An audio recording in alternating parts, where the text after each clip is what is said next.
هل الشاي بالحليب او الشاي باللبن نقدر نعتبره من المشروبات الصحيه، ولا خلط اللبن مع الحليب بينتج عنه مركبات ضاره بيخلي المشروب ده مش صحي والمفروض نتجنبه؟ في البدايه كده لازم نتفق على حاجه مهمه، ان في فرق كبير جدا بين الغذاء او بين المشروب الضار والمشروب قليل النفع. مشروب ضار او غذاء ضار يعني تكون فيه اثناء تحضيره او اثناء اعداده تكون فيه مركبات ضاره، انما الغذاء قليل النفع ان ممكن بعض الاغذيه خلطها على بعض في بعض المكونات بتتفاعل مع بعضها والاتنين بيقللوا نفع بعض، وبالتالي الغذاء الناتج او الميكس الناتج بيكون ميكس قليل النفع، ولكن مش معنى كده انه اصبح غذاء او اصبح مشروب مضر. عايزين بقى نطبق القاعده دي على الشاي بالحليب. الشاي بيحتوي على بعض المركبات اللي احنا بنسميها مركبات مضادة للأكسدة، لما بتتحد مع جزء من البروتينات اللي موجودة في اللبن تأثير المضاد للأكسدة للمركبات دي بيتقل، وفي نفس الوقت برضو التانينات أو حمض التانيك اللي موجود في الشاي أول ما بيشوف الكالسيوم اللي موجود في الحليب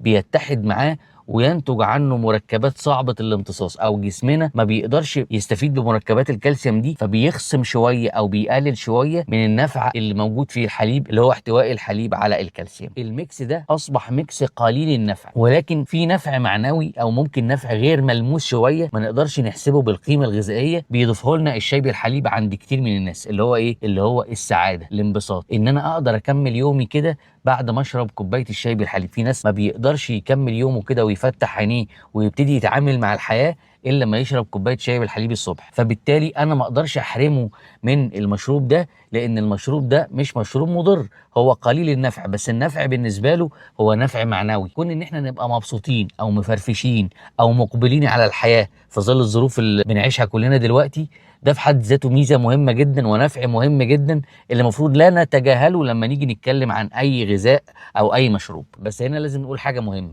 ان في ناس من كتر عشقها للشاي بلبن بتشرب 5 أو 6 كوبايات شاي بلبن في اليوم، وطبعا كل كوبايه بيكون عليها معلقتين 3 سكر، فبيتحول بقى المشروب اللي احنا قلنا عليه قليل النفع لمشروب الافراط فيه اصبح اميل ان هو يكون مشروب مضر، وده بسبب الافراط مش بسبب المشروب نفسه.